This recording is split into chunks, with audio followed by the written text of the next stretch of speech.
Najważniejszą jest biesiada, gumiklejzy i rolada. I do tego jeszcze trzeba jako dobrośnita chleba. Musi być też fajno śpiewka, co rozchuść do brzuch łatwyńka. Trzeba śpiewać wartko żywo, no i pić do tego piwo.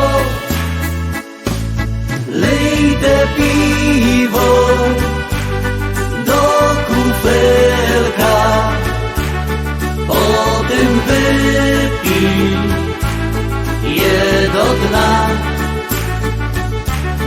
Piwko lubi też i Frelka, więc dlatego ją proszę o dwa.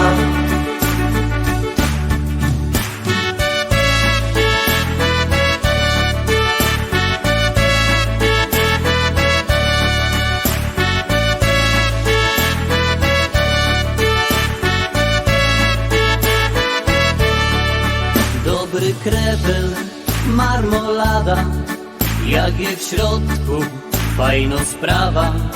Tak się bawić co niedziela, to by chciała kosz do frela. I zaśpiewać ta piosenka, co rozchuść do brzuch łatwyńka.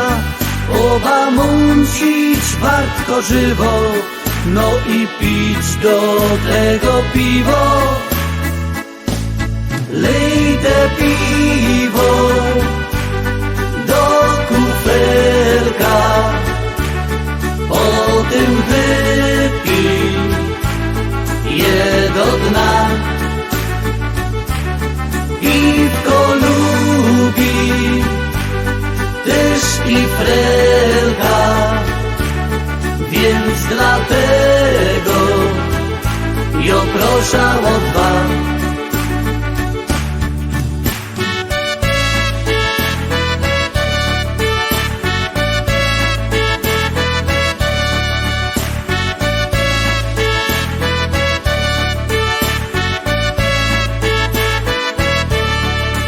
Szelątomy się na lewo, szelątomy się na prawo.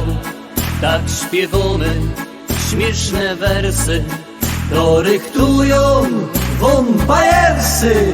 Najważniejsza fajno śpiewka, co rozpuść do brzuch łatwyńka. Trzeba śpiewać wartko żywo, no i pić do tego piwo. Lej te piwo do kufelka, potem wypij je do dna. Piwko lubi też i Frelka, więc dlatego ją proszę o dwa.